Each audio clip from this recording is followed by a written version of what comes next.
By now, you all know the name Jamal Khashoggi, the Saudi-born journalist who exiled himself to America and was later not only executed but decapitated by the Saudi government in Turkey in a Saudi embassy. So I'm not going to go too much into that story. What I really want to cover is why we know that name and the ramifications to Saudi Arabia, because they are the most important to me. Now, it's incredibly fair, I think, to say that media shapes our perception. Now, in the UK and around the world in general, well, in the UK and certainly in the US, the majority of mainstream media leans to the right.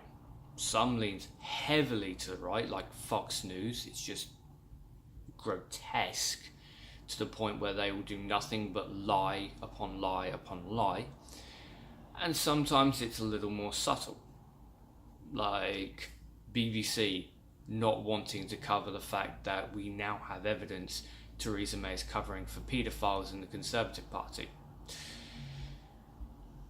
Because of this, we tend to ignore almost everything that right-wing governments who pay our government and the US government, all of their atrocities. So with Saudi Arabia, it was in the news for about a week, I think, that they had murdered a school bus full of children.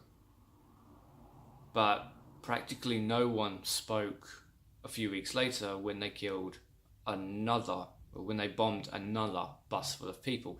Now, to be fair, I don't know if there were any children on board that bus at all, but I do know that there were innocent people. And these were not the only two things that they've done in the last 6 weeks. They kill people damn near on a daily basis. But the media reacted to this because it was one of their own. Khashoggi is one of their own. And allowing this to go without being called out sets the precedent of you cannot criticize a foreign government. Otherwise, the foreign government will kill you and your own government will do nothing. Now, people on the extreme right of media are already coming out and slating Khashoggi, saying that he cried when Osama bin Laden was executed. And yes, he did, that's what he wrote. But context is incredibly important.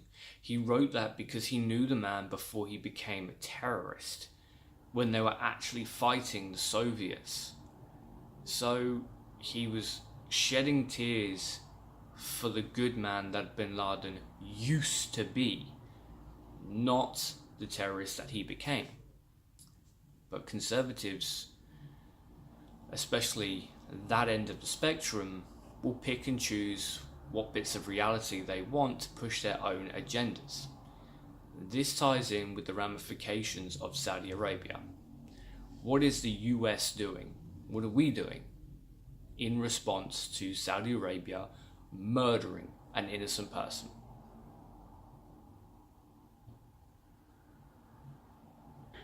Yeah, nothing. Now, the Trump administration will not do a damn thing against Saudi Arabia, and as Jared Kushner, the son-in-law to Donald Trump and a man who has some role within the White House despite the fact that he failed the application form no less than 50 times, he was right when he said to Donald Trump, just say nothing, stay out of it, keep quiet about this, because within a few weeks, people would have forgotten.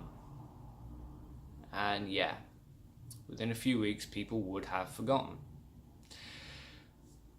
It's come out recently, and a story that I read this morning, that Trump is looking to completely absolve the Saudi government of all wrongdoing in this situation, showing that Trump can't just stand by and not show himself for the disgusting human being that he is, but also giving them that free pass. Now, the reason why the Trump administration itself will not go anywhere near the Saudi government is because the Saudi government own at least one floor in Trump Tower. The Obama administration wouldn't go near Saudi government because, well, they paid a lot of money. And it's the same reason why Theresa May, David Cameron, and all those before would not go anywhere near Saudi Arabian government, because they paid a lot of money. For all those people who condemn Muslims for the actions of a few, who say that all Muslims are evil because of a few terrorist actions,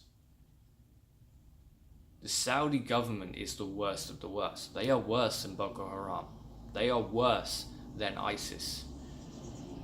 And if you want to go into terrorist actions, 14 or 15 out of the 19 September 11th hijackers were from Saudi Arabia, with strong ties to the Saudi Arabian government. But what did we do? We went into Iraq, a country that had absolutely nothing to do with it. This sets an awful precedent, especially now as the Saudi Arabian government have come out saying, if you even do satire of the Saudi government, you're likely to spend 5 years in prison. What they have just shown to the rest of the world is that it doesn't matter who you are, doesn't matter where you are. If you stand opposed to the Saudi government will kill you. And your own government, because they are so corrupt and so bought and paid for, will do absolutely nothing.